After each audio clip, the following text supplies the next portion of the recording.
नमस्ते बच्चों, CLE's के CBSE स्कूल चिक्कोड़ी कक्षा 9वीं में एक बार फिर से आप सभी का स्वागत करती हूँ। आशा करती हूँ कि आप सब लोग घर में ठीक और स्वस्थ हैं। तो बच्चों, आज की इस कक्षा में हम पढ़ने जा रहे हैं, क्या पढ़ने वाले हैं? प्रत्यय। अब ये प्रत्यय क्या होता है? ऐसे शब्दांश जो किसी शब्द के अंत में जुड़कर नए शब्दों का निर्माण करते हैं, यानी कि उसके अर्थ में परिवर्तन कर देते हैं। समझ में आ रहा है? ऐसे शब्दांश जो किसी शब्द के अंत में जुड़कर, उपसर्ग में हमने क्या देखा था? किसी शब्दांश के शुरुआत में जुड़कर जो शब्द में परिवर्तन आता है वो उपसर्ग कहलाता है, ठीक है। लेकिन यहाँ पर प्रत्यय क्या कहता है? किसी शब्द के अंत में जुड़कर, यानी कि बाद, शब्द के बाद में जुड़कर अर्थ में परिवर्तन कर देता है, यानी एक नए शब्द की रचना करता है, उसे हम क्या कहते हैं? प्रत्यय कहते हैं। अब देखिए, यहाँ पर एक उदाहरण दिया है मैंने।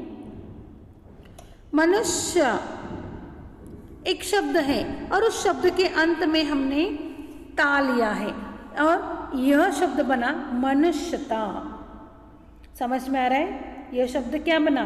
मनुष्यता। यानी कि मनुष्य यानी कि एक आदमी, एक जीव प्राणी, उसमें अगर हम ता लगाते हैं तो एक भाववाचक संज्ञा बन जाता है, उसकी फीलिंग जो होती है मनुष्यता। हाँ, इस प्रकार अर्थ में बदल आ जाता है। उसके साथ साथ लड़का, लड़का ये जो है उसमें हमने क्या जोड़ा? पन जोड़ा। क्या जोड़ा? पन, यह शब्द जोड़ा। जोड़ने से वो शब्द बन गया लड़कपन। समझ में आ रहा है? लड़का यह एक संज्ञा शब्द है, जातिवाचक संज्ञा शब्द, ठीक है। उसमें हमने क्या कर दिया? पन, यह एक छोटा सा शब्द का अंश जोड़ दिया, तो जोड़ने के बाद हो गया लड़कपन, यानी कि बचपना जैसे होता है। देखो लड़कपन, हाँ, यंग, हाँ, तो ये लड़कपन रहता है, ठीक है। प्रत्यय के दो भेद हैं, एक है कृत प्रत्यय, दूसरा है तद्धित प्रत्यय। पहला प्रकार कौन सा है बच्चों?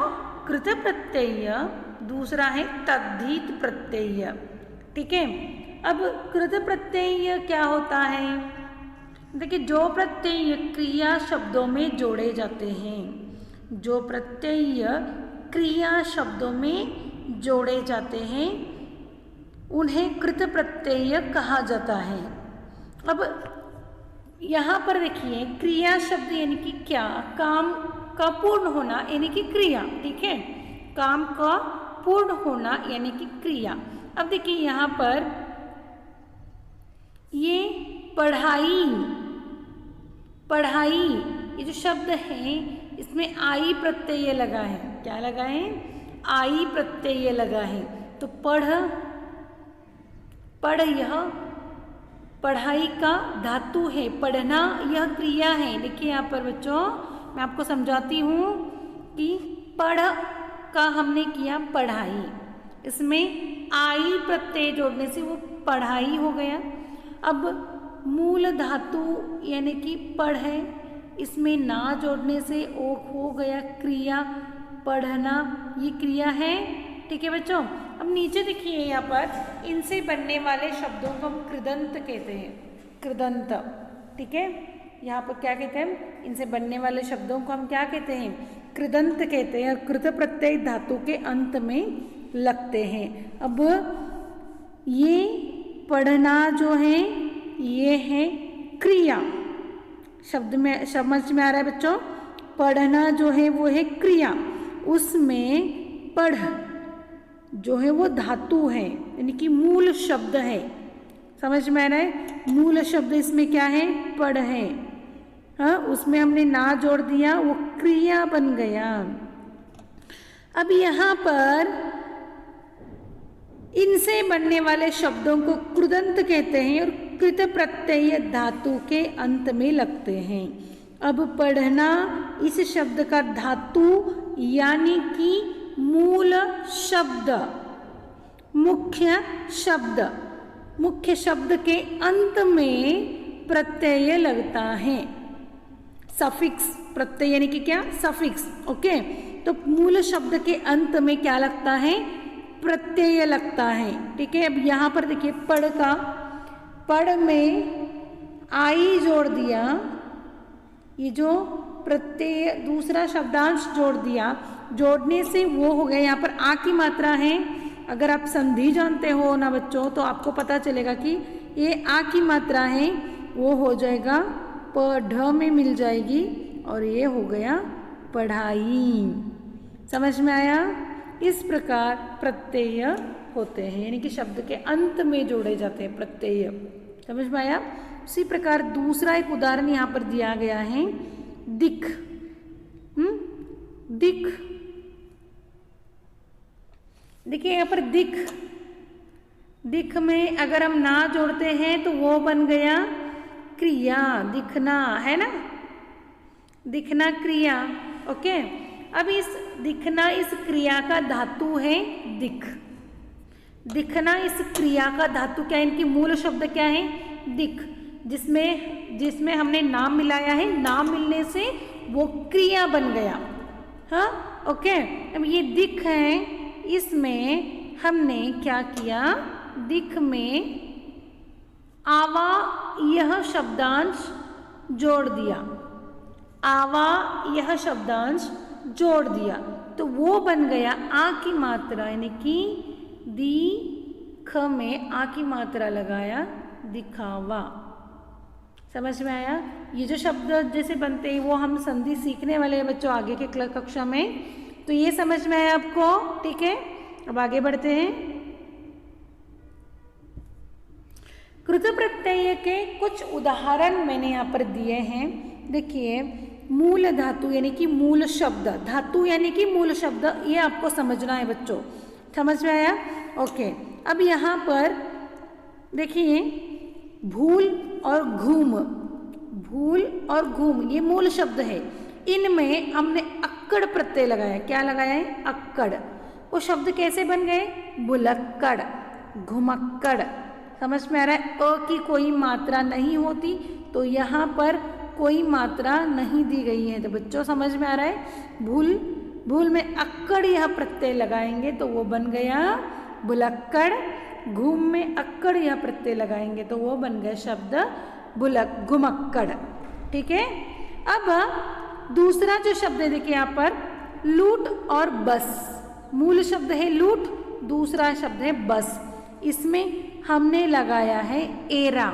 एरा, ए की मात्रा ऐसी होती है बच्चों, आगे रा हमें जोड़ना है। ठीक है, अब लूट में हमने एरा, एरा जोड़ा है। एरा यानी कि लुटेरा, बसेरा। समझ में आ रहा है? लूट यह मूल शब्द है, इस मूल शब्द में हमने जोड़ा एरा प्रत्यय।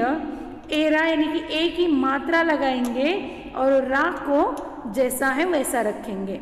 ठीक है, तो शब्द बन गया लुटेरा, बसेरा। समझ में आ रहा है? शब्द क्या बन गया? लुटेरा, बसेरा। ठीक है, आगे देखिए यहाँ पर पढ़ और लढ़। अभी मैंने समझाया था आपको, जो पढ़ है पढ़ाई का, पढ़ना का मूल धातु पढ़, लड़ना का मूल धातु लड़। इनमें हमने आई जोड़ दिया।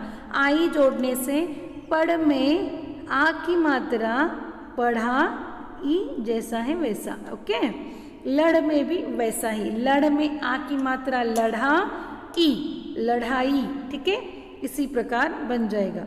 अब चौथा देखिए डर और लुभा, ये दोनों शब्द हैं, डर और लुभा। डरावना, डरावना मूल शब्द डर है। डर में आवना जोड़ने से आ की मात्रा र को लगी। डर में आवना जोड़ने से आ की मात्रा र को लगी और आगे का जो वना है जैसा है वैसा, डरावना। ठीक है, हाँ, वैसे ही लुभा, लुभा, लुभा यह मूल धातु है, तो लुभा आ पहले से है तो आ ये नहीं आएगा, तो लुभावना। ठीक है, अब यहाँ पर देखिए क प्रत्यय लगा है, बाल इस शब्द में क प्रत्यय लगने से वो हो गया बालक। पठ इस मूल शब्द में क शब्द लगने से वो बन गया पाठक। कुछ शब्द अपवाद होते हैं बच्चों। अब यहाँ पर देखिए छठे में घबरा, यह क्या है, मूल शब्द है, इसमें आहट जोड़ने से घबराहट। मुस्कुरा यह एक मूल धातु है, मुस्कुराना, राना, ठीक है, मुस्कुराना यह एक क्रिया है, उसको मूल धातु क्या है, मुस्कुरा, क्योंकि उस मुस्कुरा में आहट जोड़ने से मुस्कुराहट, ठीक है। अब देखिए रुख में आवट जोड़ने से रुकावट, गिर में आवट जोड़ने से गिरावट, रख में वाला जोड़ने से वो रखवाला, चाय में वाला जोड़ने से चाय वाला। तो इस प्रकार मूल शब्दों में अगर मूल शब्दों के अंत में हम क्या करते हैं, अलग शब्दांश जोड़ने से उस शब्द में अर्थ परिवर्तन आ जाता है। ठीक है बच्चों, कृत प्रत्यय के उदाहरण आपके समझ में आए। हाँ, तो चलिए आगे देखते हैं तद्धित प्रत्यय क्या होता है। तद्धित प्रत्यय जो प्रत्यय संज्ञा, सर्वनाम तथा विशेषण के कहलाते हैं। जो प्रत्यय संज्ञा, सर्वनाम तथा विशेषण के कहलाते हैं। जो प्रत्यय संज्ञा, सर्वनाम तथा विशेषण के साथ जुड़कर नए शब्द बनाते हैं वे तद्धित प्रत्यय कहलाते हैं। जो क्रिया को छोड़कर अन्य शब्दों के अंत में लग जाते हैं। देखिए कृत प्रत्यय जो है वो क्रिया के अंत में जुड़ते हैं। समझ में आ रहा है? कृत प्रत्यय जो है वो क्रिया के अंत में जुड़कर आते हैं, लेकिन तद्धित प्रत्यय जो है वो संज्ञा, सर्वनाम तथा विशेषण के साथ जुड़कर आते हैं। सिर्फ और सिर्फ कृत प्रत्यय क्रिया के साथ जुड़ते हैं और तद्धित प्रत्यय संज्ञा हो, सर्वनाम हो तथा विशेषण हो, इनके साथ जुड़कर आते हैं, तो उन्हें हम क्या कहते हैं, तद्धित प्रत्यय कहते हैं। यानी यहाँ पर मेन पॉइंट दिया गया है, देखिए जो क्रिया को छोड़कर अन्य शब्दों के अंत में लग जाते हैं। जैसे कि महान में हमने ता मिलाया, क्या हो गया, महानता। महान यह एक विशेषण शब्द है। महान जो है वो एक विशेषण है, उसमें क्या जोड़ गया, ता जोड़ने से वो बन गया महानता।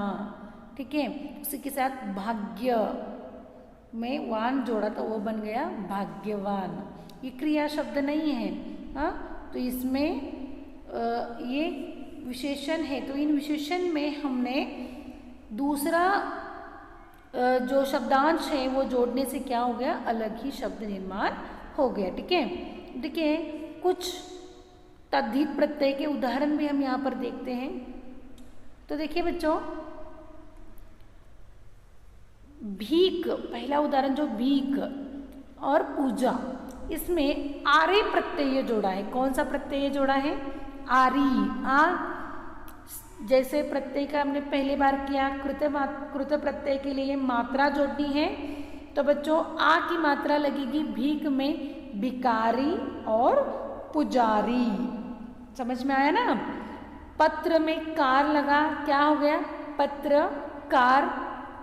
ठीक है, साहित्य में कार लगा, साहित्यकार। उसी के साथ लड़का, लड़कपन, पागल, पागलपन। बल में वान लगा, बलवान। गुण में वान लगा, गुणवान। धन में वान लगा, धनवान।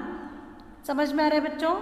दया में हमने आलू लगाया, पहले से ही दया यानी कि मूल शब्द दया है, उसमें आ की मात्रा जोड़नी नहीं होती बच्चों, तो दया का लू, दयालु, कृपालु। ओके, बालक में इका लगाने से बालिका, गायक में इका लगाने से क्या हो जाएगा, गायिका। वैसे ही शहर, शहरी, देहात, देहाती। समझ में आ रहा है? शहर, शहरी, देहात, देहात यानी कि बच्चों ग्रामीण भाग होता है, देहात यानी कि देहाती, मीठा में आस लगाने से मिठास, खटास। ओके बच्चों, ये जो है तद्धित प्रत्यय के उदाहरण हैं। समझ में आया बच्चों? आशा करती हूँ कि आपको ये प्रत्यय, यह भाग समझ में आया होगा। तो बच्चों अगले क्लास में हम एक नए पाठ के साथ आएंगे। धन्यवाद।